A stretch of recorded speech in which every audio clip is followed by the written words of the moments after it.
Ok, communauté tracatitudienne, bien le bonsoir, bienvenue dans cette nouvelle vidéo. Aujourd'hui, je vais vous parler des produits qui pour moi ne sont vraiment pas à prendre à la légère lorsqu'on commence la rando et qu'on veut investir dans du matériel. Il y a plusieurs items où je vais pouvoir vous dire peut-être, écoutez, ne mettez pas forcément le prix fort. Vous pouvez acheter un entrée de gamme ou un milieu de gamme et ça le fera très bien. C'est pas des trucs qui sont super importants, mais voilà, les produits qu'on a ici, c'est pour moi le matos où il faut surtout pas lésigner sur le prix et la qualité. C'est du matériel dans lequel vous devez avoir confiance et qui pourra et devra assurer votre confort et votre qualité de vie lorsque vous êtes en montagne. Je vous le dis tout de suite, je vais vous énumérer donc des produits. C'est pas forcément ces produits-là qu'il vous faut. Moi, c'est les produits que moi j'ai chez moi, que j'utilise depuis 2, 3 ans, pour certains des accessoires qui sont là. À vous de faire donc votre propre sélection de produits, vos propres achats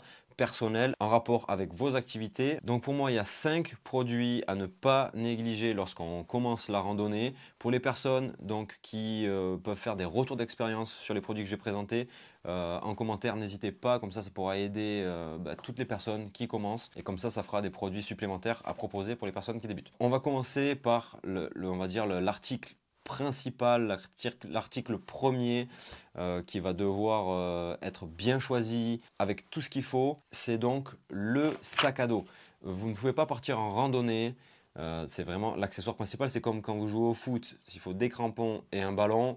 Si vous faites du canoë, il faut un bon canoë. Si vous faites du tennis, il faut une bonne raquette avec des balles de qualité.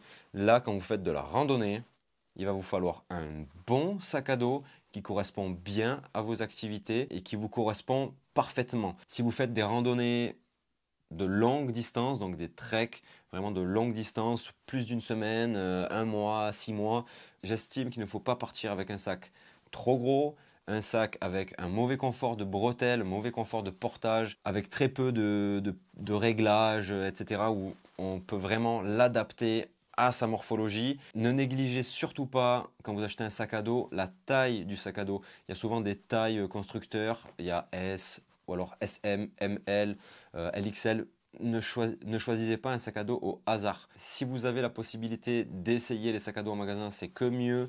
Comme ça, vous pouvez vous faire une idée si vous préférez les dos en mousse, les dos filés, si les dos sans armature, les frameless, ça vous suffit ou pas. Il y a plein de petits détails à regarder et donc à faire avant d'acheter son sac à dos. C'est vraiment l'outil principal, c'est celui qui va vraiment nous accompagner, qui va porter toute notre maison quand on part. Donc à ne surtout pas négliger le sac à dos. Pour les personnes qui s'intéressent, j'ai fait une vidéo sur les sacs à dos bien plus détaillée où je vous explique un petit peu quels sont les critères et comment choisir son sac.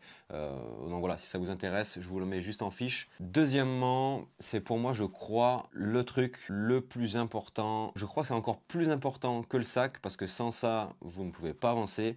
C'est les chaussures. Si vous choisissez les mauvaises chaussures, ou que vos chaussures sont de mauvaise qualité, la semelle n'est pas bonne, ou le chaussant ne vous convient pas, ou les matériaux utilisés sont trop fragiles, donc des chaussures à bas prix ou des trucs de vraiment bas de gamme, bidon.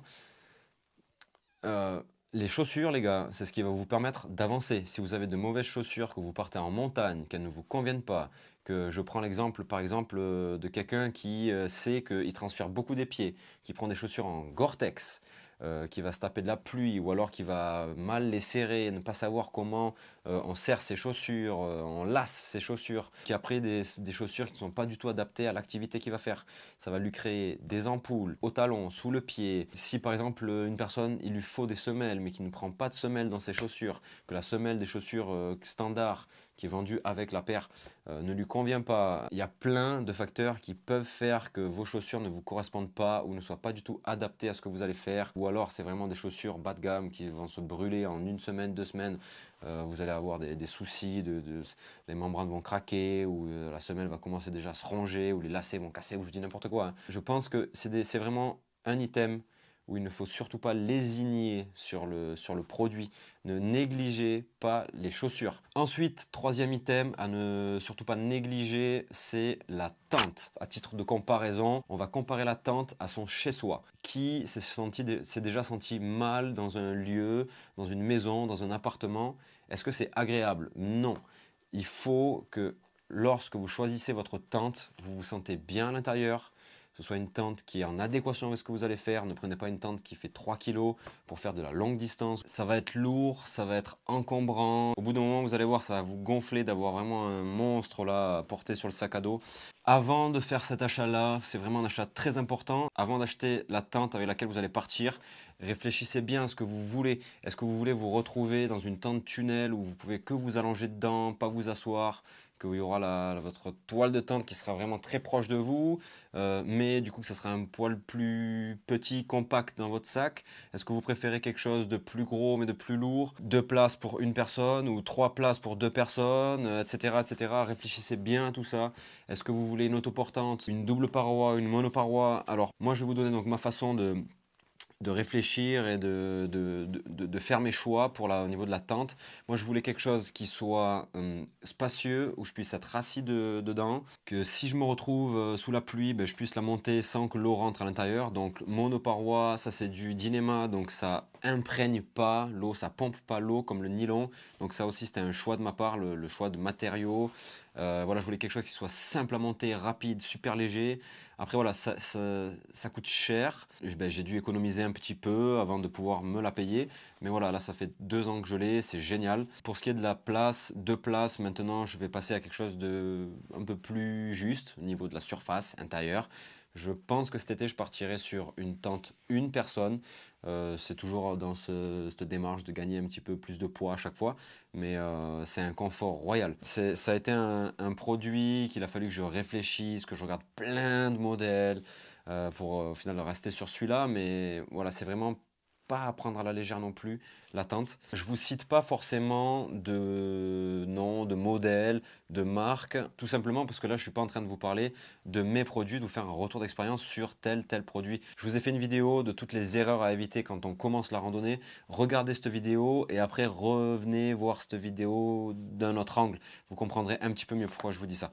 Voilà pour ce qui était des choix donc de la tente. Ensuite je vais vous parler des matelas. Matelas aussi super important. Pourquoi? Parce que c'est un item qui, comme le duvet, comme la tente, c'est ça qui va vous permettre de récupérer à la fin de votre journée. Vous avez marché 8-9 heures, fait 1500, 1008, 2000 mètres positifs dans la journée. Si vous dormez mal parce que votre tente ne vous convient pas et qu'en plus de ça, vous avez un matelas qui est ni confortable, qui n'est pas en adéquation avec la saison, donc qui n'est pas assez isolé par exemple, qui vous fait mal au dos, qui fait du bruit, ça va pas le faire. Il faut que vous puissiez récupérer on va dire le moment clé de la journée, c'est quand vous dormez. Il faut que vous puissiez dormir dans de bonnes conditions. Donc un bon matelas, ça fait partie donc d'une bonne récupération. Moi, je ne peux pas vous conseiller un matelas mousse. Euh, je trouve ça pas confortable, c'est encombrant. Et au final, si vous prenez un matelas gonflable de qualité, avec une air-value pas très haute, c'est plus léger. Alors là, je vous ai pris mon matelas le plus confortable. C'est le Nemo Tensor 25R. C'est-à-dire qu'il fait 64 cm de large pour 1,93 m de long. Moi, je fais 1,72 m pour 60 kg tout juste. Donc, je vous garantis que c'est un lit king size pour moi quand je suis dans la tente. À l'intérieur, il y a une feuille aluminisée. Donc, il va m'isoler un petit peu du froid. On ne va pas descendre à -10 avec. Hein. Mais par exemple, l'été, je pars pas avec celui-là. Je pars avec le Thermarest Uberlight. Donc, au niveau de l'isolation, on sera moins bien que là-dessus. Celui-ci, c'est plus mon matelas, on va dire, d'hiver, automne-hiver. Mon Uberlight, ça sera vraiment mon matelas d'été. Il est super épais. C'est un matelas gonflable qui pèse 250 grammes, donc c'est super léger. Il coûte cher. Hein. Au niveau de l'air-value, c'est pas oufissime. Entre 2 et 5 degrés, ça sera très bien. Mais l'été, du coup, c'est parfait. Et il est confortable, c'est moelleux, c'est épais, donc moi je m'y sens bien dessus. C'est un format par contre régular, standard, 51 de large sur 183 de long, si je dis pas de bêtises. Ça prend pas de place, c'est léger, le gonflant est bon, je crois qu'il y a 8 cm d'épaisseur et ça vous isole quand même un minimum du sol. Donc c'est parfait pour mes sorties longue distance l'été. Donc j'ai investi quand même un billet. Si vous prenez un matelas à mousse, je sens citer de nom, chez Decathlon, matelas gym, c'est 2 euros, 3 euros certes, mais vous dormirez pas parce que c'est épais comme ça, de 1 ou 2 cm maximum.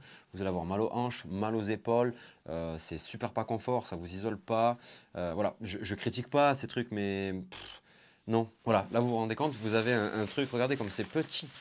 C'est tout petit encore, celui-là c'est mon matelas d'hiver, donc il est encore plus gros. Ça prend pas de place, vous le mettez comme ça dans le sac et vous pouvez passer de bonnes nuits et c'est super important. Ensuite pour finir, je pense, je vous ai dit à chaque fois, je crois que c'est l'item le plus important, mais c'est 5 items ultra importants. Là je finis avec le duvet, comme vous aurez compris. Le duvet c'est pareil, si vous avez un duvet par exemple confort 0, c'est cool, mais que votre matelas n'est pas fait pour aller jusqu'à 0 degré, vous allez avoir froid de par le dos, parce qu'un duvet ne vous isole pas, voire ou très peu, au niveau du dos, parce que vous écrasez la matière. Donc voilà pourquoi c'est important d'avoir un bon duvet et un bon matelas. Si l'un ne va pas sans l'autre. Donc moi pour ma part, c'est pas un duvet, c'est un kilt. Pour les personnes qui sont intéressées, j'en avais fait une vidéo il y a de ça plus d'1 an maintenant, presque 2 ans. Ça fait 3 ans que je l'ai, hein, ce kilt. En fait, il n'y a pas de capuche et il n'y a pas de dos. C'est ouvert parce que comme je vous ai dit, la matière est écrasée par le dos, donc on perd en efficacité. Alors, je jumelle mon kilt, c'est un confort -5 celui-là par contre, avec mon matelas Uberlight. Le Uberlight est ok pour la saison estivale et lui c'est plus que ok, donc je suis large. Donc les deux mélangés, je sais que je suis tranquille pour l'été, pour tous mes treks donc de longue distance. L'avantage aussi de ça, j'ai investi, hein, c'est encore un budget énorme.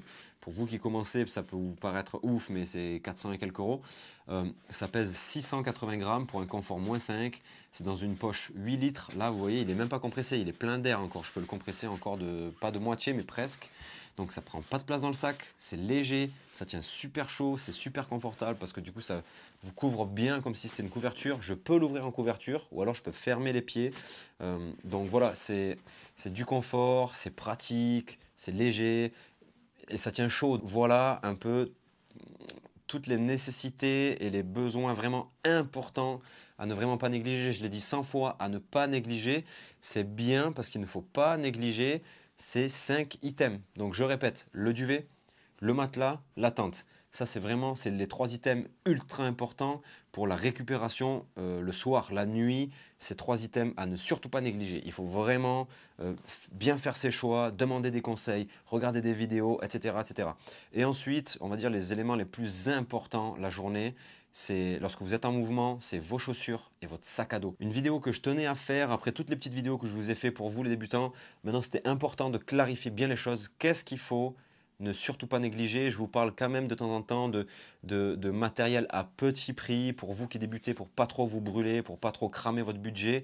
Mais là, ces items-là, je serai le premier à vous dire, économisez, tant pis, n'achète pas ça, économise encore 1 mois, 2 mois, 3 mois pour acheter ça. Mais au moins tu investis une fois et tu ne seras pas déçu et tu n'auras pas de mauvaise surprise au moins. Ça, c'est que des produits fiables que j'ai là entre les mains. Voilà. Bref, en tout cas, n'hésitez pas à partager cette vidéo si elle vous aura plu, s'il y a des personnes dans votre entourage qui commencent aussi un peu comme vous, qui ont besoin de savoir qu'est-ce qu'il faut vraiment ne pas négliger, qu'est-ce qu'il faut vraiment peaufiner avant de partir en montagne, partagez-leur la vidéo, ça pourra peut-être les aider. Comme d'habitude, le meilleur des soutiens que vous pouvez m'apporter, c'est un petit pouce bleu. Les personnes qui ne sont pas abonnées, n'hésitez pas à vous abonner à la chaîne. Il y a plein de vidéos comme ça sur du matériel, sur des sorties bivouac, il y a une vidéo par semaine. Voilà, j'essaye de vous proposer le plus de contenu possible. Sur la chaîne, j'adore échanger avec vous en commentaire, donc n'hésitez pas, balancez-moi un peu tous vos items indispensables pour vous en commentaire et je vous dis à très bientôt. Comme d'habitude, pas trop de folie s'il vous plaît, que Dieu vous l'agrandisse. La vie bien sûr, ça c'est le plus important. Comme dirait mon papy, hasta la cuarta, merci, au revoir, bye.